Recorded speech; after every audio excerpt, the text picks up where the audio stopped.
안녕하세요. 금일 있었던 기사 업데이트 올립니다.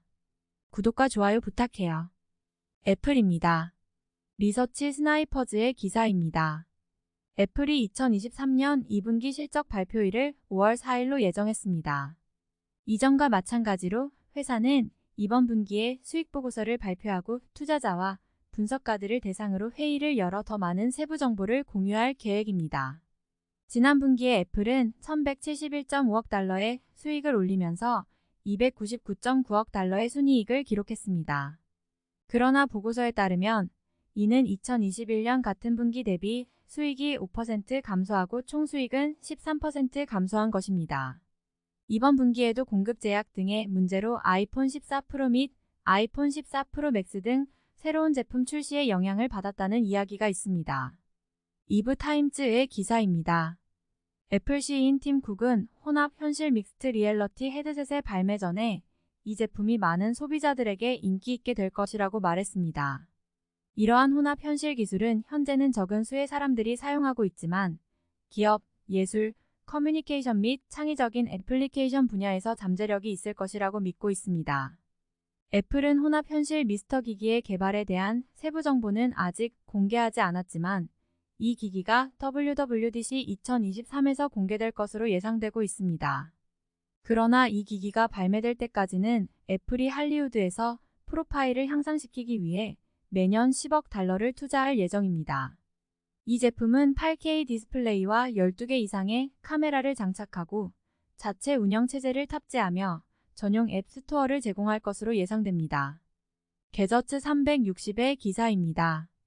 애플이 애플 뮤직 페더럴 상표 등록을 시도하다 실패했습니다. 이에 대해 미국 연방회로법원은 애플이 비틀즈 음반 레이블 애플의 상표권 소유를 이유로 이전에 등록한 상표의 우선권을 주장하는 것을 기각하고 재즈 뮤지션인 찰리 버티니의 상표권을 인정했습니다. 애플은 라이브 공연을 포함한 여러 상표 사용을 시도했으나 버티니는 이에 반대하며 애플의 상표가 애플 재즈 상표와 혼동을 일으킬 가능성이 있다고 주장했습니다.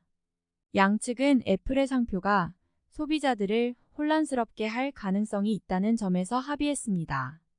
2021년에는 미국 상표청이 애플에 유리하게 판단했지만 이번 법원 결정에 따라 버티니의 반대에 따라 애플의 애플 뮤직 페더럴 상표 등록이 차단됩니다. 마이크로소프트입니다. 피아 누즈 와이어의 기사입니다. 팔란티어 P가 마이크로소프트와 함께한 클라우드 파트너십을 공식적으로 확대한다는 소식이 전해졌습니다. 이번 협업으로 팔란티어 연방 클라우드 서비스 P 페더럴 클라우드 서버스 PFCS가 미 국방부의 4급 및 5급의 영향도 1을 지원할 수 있는 인증을 받아 마이크로소프트의 애저 클라우드 플랫폼에서 사용 가능해졌습니다. 이에 따라 미 연방 정부 및 산업 파트너들은 마이크로소프트의 고급 클라우드 기능과 팔란티어의 보안 솔루션을 결합한 솔루션을 이용할 수 있게 됩니다. 이번 협업으로부터 미 정부의 최고 수준의 클라우드 컴포넌트가 제공될 예정입니다. 더 가디언의 기사입니다. 아마존과 마이크로소프트가 온라인 클라우드 서비스 시장에서 경쟁을 방해하는 것으로 알려져 영국 통신 규제 당국이 이를 조사하고자 하는 것으로 밝혀졌습니다. 영국 통신 규제 당국이 놓은 아마존과 마이크로소프트의 시장 지분이 높다는 이유로 이들 회사의 관행이 걱정스러워 전체 클라우드 서비스 시장을 영국 경쟁 및 시장관리위원회 CMA에 송부하기로 결정했다고 밝혔습니다. 이에 대해 이들 회사와 다른 이해관계자들은 5월 17일까지 의견을 제시할 수 있으며 오는 10월 5일까지 최종 결정을 내릴 예정입니다. 오은 클라우드 서비스 시장의 성장으로 아마존과 마이크로소프트의 수익이 크게 증가하면서 이들 회사가 영국 시장에서 60%, 70%의 지분을 가지고 있으며 가장 가까운 경쟁 업체는 구글로 5%, 10%를 차지한다고 밝혔습니다. 이번 조사는 영국에서 대형 기술 기업들에 대한 규제적 검토를 더욱 강화할 것으로 예상됩니다. 티텍의 기사입니다. 마이크로소프트는 오늘 마이크로소프트 시큐러티 코파일럿을 출시하며 다음 세대의 인공지능 AI 보안 기술을 사이버 보안에 도입할 계획을 밝혔습니다. 시큐러티 코파일럿은 마이크로소프트의 방대한 위협 인텔리전스와 산업 내 최고의 전문성을 결합하여 보안 전문가들의 작업을 지원하기 위한 AI 어시스턴트를 제공합니다. 이 제품은 보안팀이 환경에서 무슨 일이 일어나고 있는지 볼 수 있도록 설계되었으며 기존 인텔리전스를 학습하여 위협 활동을 연관시키고 기계 속도로 더 빠르고 효율적인 결정을 내릴 수 있도록 보안팀을 강화합니다. 또한 시큐리티 코파일럿은 지속적으로 학습하고 개선하여 보안팀이 최신 지식을 활용하여 공격자, 그들의 전술, 기술, 절차를 파악할 수 있도록 지원합니다. 이 제품은 마이크로소프트 플랫폼과 산업 내 선도적인 위협 인텔리전스를 기반으로 구축되어 있으며 센터널과 디펜더와 같은 마이크로소프트 보안 제품과 원활하게 통합됩니다. 아마존입니다. 비 블룸버그의 기사입니다. 영국의 디지털 규제 기관인 운 아마존과 마이크로소프트가 시장 지배력을 남용하여 공정한 경쟁을 방해하고 있다며 클라우드 서비스 분야에 대한 철저한 조사를 제안했습니다. 운 공개 클라우드 인프라 서비스 시장에서 다중 공급업체 사용을 어렵게 만드는 일부 공급업체의 행동에 대한 심각한 우려를 표명하며 이 분야 전체를 영국의 경쟁 및 시장 권위인 컴퍼티션 언드 마커츠 어소러티 CMA에 소견서를 제출하여 조사할 것을 제안했습니다. 영국 공개 클라우드 인프라 시장에서 아마존 웹 서비스와 마이크로소프트 애저는 60%에서 70%의 점유율을 차지하고 있습니다. 넥스트 비그워드의 기사입니다. 아마존은 공급망에서 600만 개의 위조품을 제거했다고 발표했습니다. 2022년에는 80만 개의 판매 계정 생성 시도가 차단되어 나쁜 행위자들이 제품을 판매하는 것을 막았습니다. 엔비디아입니다. T의 기사입니다. 중국이 WTO가 일본, 네덜란드, 미국 등 일부 국가가 중국에 부과한 기술 수출 규제를 강화 감시해야 한다고 촉구하면서 엔비디아, 인텔, 퀄컴 등 칩 주식은 하락하고 있습니다. 이러한 국가들은 중국의 고급 칩 제조 역량을 제한하려는 기술 수출 제한을 시행하고 있습니다. 미국은 이러한 제한 조치가 국가 안보와 관련이 있으므로 WTO 검토 대상이 아니라고 밝혔습니다. 일본은 최근 23종의 반도체 제조 장비 수출 제한을 발표하고 네덜란드도 유사한 제한 조치를 시행하였습니다. 이에 대해 중국 상무부는 일본이 양국 칩산업 협력 방해에 고집하면 중국은 자신의 권리와 이익을 보호하기 위해 결정적인 조치를 취할 것이라는 입장을 밝혔습니다. 이와 관련하여 중국 규제 당국은 지난달 말 마이크란의 일부 제품에 대한 검토를 시작한 것으로 나타났습니다. 세일즈 텍스타의 기사입니다. AI 전문 업체인 큐가 2023년 엔비디아 파트너 네트워크 NPN 서버스 딜리버리 파트너 SDP 오브 더 이어 포 더 어메리커즈 지정되었습니다. 이는 어플라이드 AI와 데이터 과학 분야에서 공헌도가 뛰어나기 때문입니다.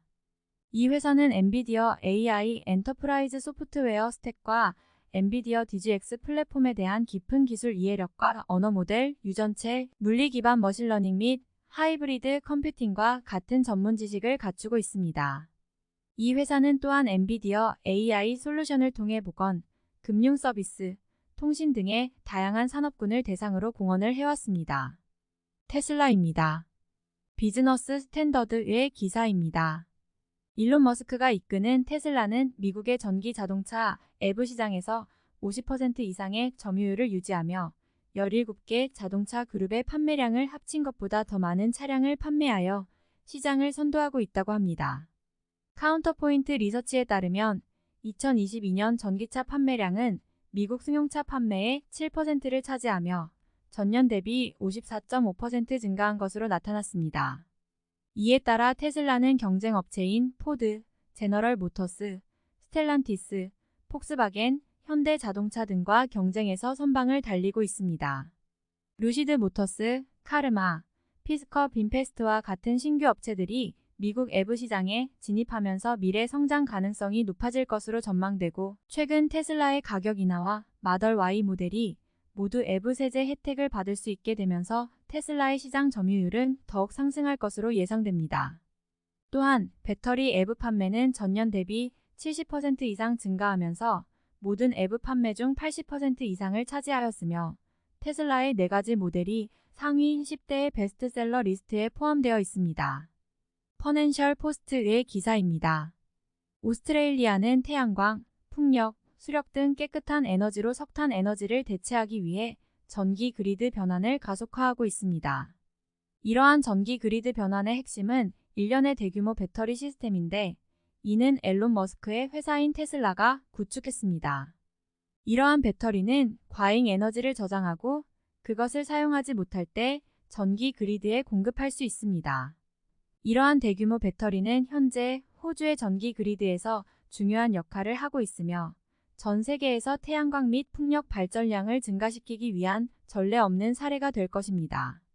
드라이브 테슬러 캐나다의 기사입니다. 테슬라가 내부 소송 및 재판팀을 구성하여 소송 및 재판 작업의 모든 측면을 다루기 위한 전문적인 인력을 채용할 계획이라는 소식입니다. 이번 발표는 법무총괄이자 기업 비서인 브랜던 에아트가 링크틴에서 공유한 내용입니다. 테슬라는 CEO 앨런 머스크의 계획에 따라 소송을 제기하고 실행하는 강력한 소송 부서를 구축하고 있으며 이번 내부팀 구성은 테슬라가 발생할 수 있는 모든 문제를 해결하기 위해 상당한 자원을 투입할 의지가 있다는 것을 보여줍니다. 머스크는 외부 법률 자문도 계속 사용할 예정이며 내부팀 구성은 항상 방어적인 자세를 유지하지 않기 위한 것입니다. 이번 전략은 테슬라의 혁신적이고 전방위적인 사고방식과 일치하며 기업이 명예와 이익을 보호하기 위해 비슷한 접근 방식을 취할 수 있도록 이끌 수 있을 것입니다. 존슨앤존슨입니다. 스카이 누즈의 기사입니다. 존슨앤존슨 JJ 이 수천 건의 소송에서 그들의 탈크 제품이 암을 유발했다는 주장을 해결하기 위해 거의 90억 달러 72억 파운드를 지불하기로 합의했습니다. 회사는 이러한 주장을 부인하고 있지만 클레임에 대해 지불하기로 합의한 것입니다. JJ는 거의 4만 건의 소송을 앞두고 있으며 그들의 탈크 제품이 성면, 알려진 발암물질과 오염되어 암을 유발했다는 주장을 받고 있습니다. 회사는 수십 년간의 과학적 검사와 규제 승인이 그들의 탈크가 안전하며 성면이 없음을 입증했다고 주장합니다. 그러나 이번 합의는 회사의 계열사인 LTL의 파산 청구와 연결되어 있습니다. 오늘의 시총순위별 뉴스였습니다. 감사합니다.